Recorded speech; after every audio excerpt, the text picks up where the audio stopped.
Welcome back, Mongo Fix. So we're going to do the brake line first, and if you remember, that brake line broke when pulling the fuel tank out. Mongo's not going to cut and splice the line. Mongo's going to follow this line all the way towards the back of the car. It come to this junction right there, which sits right above the rear axle, and that little T splits the fluid between the right and left side of the axle. That's the junction we want to disconnect, so we'll get a little,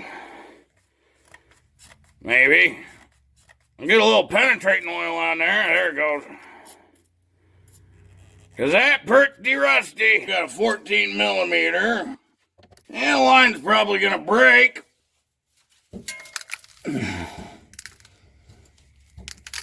Yeah, line's gonna break. But that's alright, we're getting a new line on it. We'll have to take this fitting into the store and line it up. Make sure we get one with the same fitting.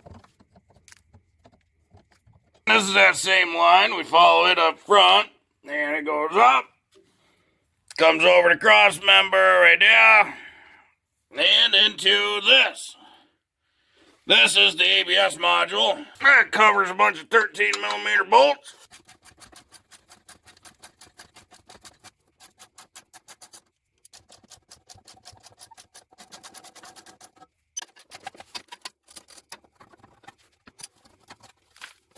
And inside here, just a little clip for this wire. There we go. And then this for your O2 sensor. So this is your ABS module here. These two brake lines come into it from the master cylinder. These two lines on the left, up top, these are the outputs to the front. And then this one over here, always the hardest to reach, furthest away kind of deal. That's the one to the rear. Get a little PB blaster on these guys as well. Ain't gonna hurt to do them all. This one, a 9/16. 14 millimeter, a little too small. 15 way too big. You know, these early 99 vehicles, they kind of had a weird mix. That line's got a whole bunch of these little clips, just kind of holding it in. So you just take a little flathead. Got to slide it between, there we go, pop it out like that, and then that line wiggle free. So there's a whole bunch of them along here. Of course, when they get old like this, they don't like to work, but that's just enough to get it through. And then we can start finagling it out. And sometimes it helps to actually break the line in half, because again, it's going to get replaced. So now that we got these out and drained, you got to take these into the auto parts store, and they'll measure the length of them with all the bends and everything, and they'll size up the fittings, and they might have some that are ready to go.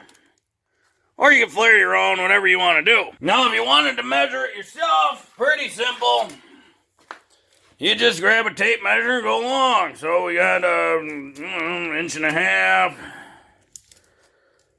And basically this will just give you a kind of a good ballpark.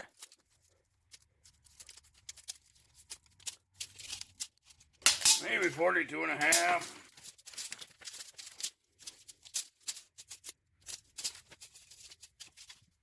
And based on a real rough estimate, this brake line about 138 inches long. If you remember, Mongo replaced brake lines on a 1500 Suburban a long time ago. Mongo put a link in the description. But he got this kit from the parts store. It had all the brake lines, but Mongo did not replace the big one going from the ABS to the back axle, because it was already done. See if our fitting's even the same. Doesn't look like that diameter right. And the threads look right. Let's check our other fitting. That diameter look right. And the threads look right. So Mongo think he's gonna see if that one will work. One of those fittings is 7/16 by 24. The other is half by 20. 1/4 inch brake line, 125 inch long. And of course with the tape measure we got 138 here. But there's also, that's a lot of bends. Might be able to get rid of some of those. Question being is, can we get rid of 13 inches? Or we'll find out if Mongo's measuring just all sorts of junk. Pretty sure we're gonna have to run it like a Suburban. Fish the line up on top of the frame rail, not underneath. That's how the Suburban went. And fish her all the way back.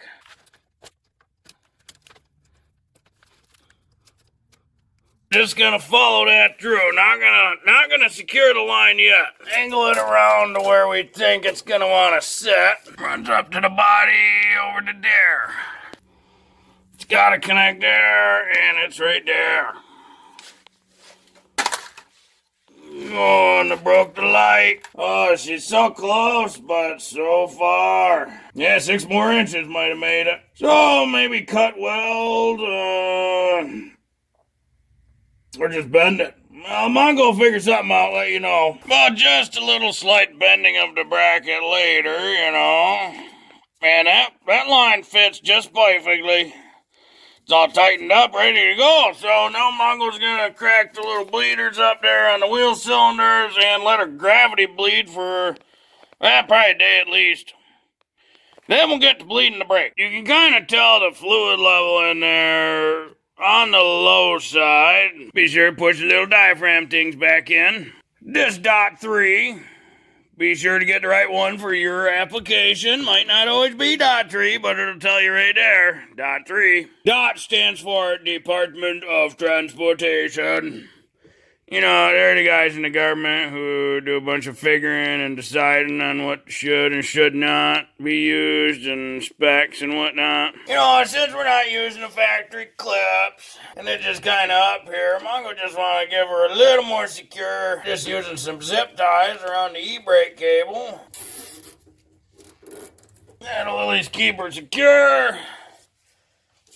And a little zip tie cutter device.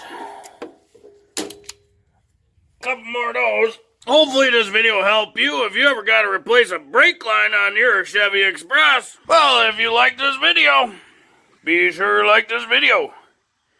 If you like this video and other videos from Mongo Fix, be sure to subscribe.